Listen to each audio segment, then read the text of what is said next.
It's a new year, still Trial Tuesday though, and today we're talking about the dreaded jury duty and what to do if you're summoned. Charleston-based attorney David Aylor is here with the basic do's and don'ts of jury duty.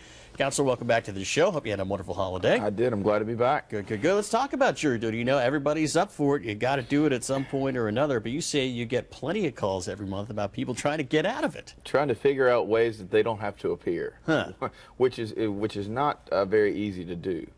But I think the biggest concern that people have with jury duty is missing work or taking care of their children, that sort of thing. Right. However, often when you go to jury duty, you're not going to be picked. So you may be there for a morning, an afternoon, or maybe a full day, sometimes more, depending.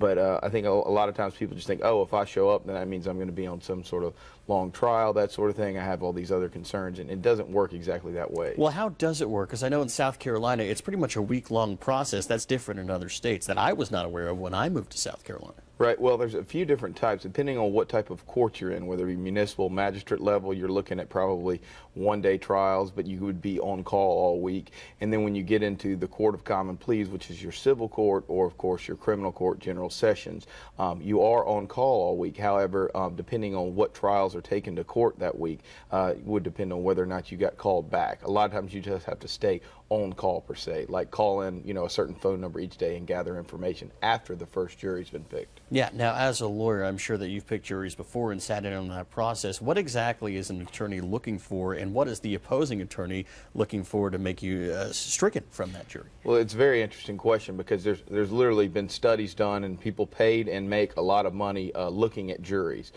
So it's always going to depend on what type of case you have, what type of client you have, or, you know, what type of client you know, you're going against, and that sort of thing. But you know, one thing I always look for is that I try to find people that don't look angry to be there, because no matter on which side I'm on, I don't want them to be angry and then that may be turned against me. What are some of the other factors that you might look for? I know that you know, a proper dress might be something that signifies that those people are more willing to participate, or some other kind of psychological or physical factors that you as an attorney look for? Well, you know, there are a number of things. One obviously is going to be a person's outer appearance, because beyond that you may have some information on them, but you want to have a whole lot. Here in South Carolina, you know, they'll have these juror questionnaires filled out, which is limited information. For instance, I tried a criminal case in Georgia. We got to sit there and ask the potential jurors questions. So every state is different, and you're going to have that limited knowledge. But you also want to look at, depending on what type of case it is, you know, what a person's educational background is, maybe their occupation, are they a person with a family or single, that sort of thing can all come into play specific to the case.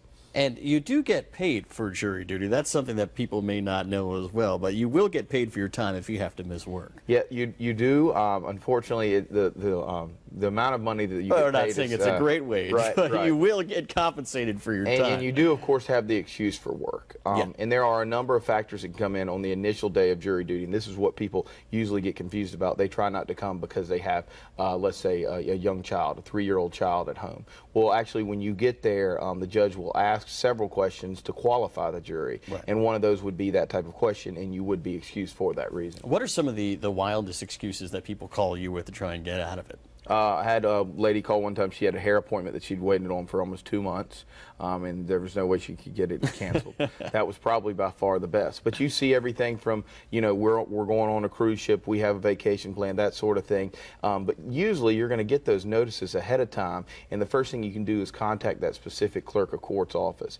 But you know, you can't be sick ahead of time. You have to get that sort of information in. But you do see a lot of you know, people's schedules conflict with the jury duty, because unless it's someone that's retired, a lot of people aren't really excited about having that day. But you would be surprised how many people do come and are looking forward to be a part of the system, because it is the best system in the world. It's our civic duty. Now, what happens if you ignore that summons, you just throw it out in the trash? There can be legal ramifications for you. Correct. You know, obviously the judge can hold you in contempt. You're brought to court for that reason. We all have to serve, or at least make ourselves available to serve. So, you know, missing it is not something you want to do.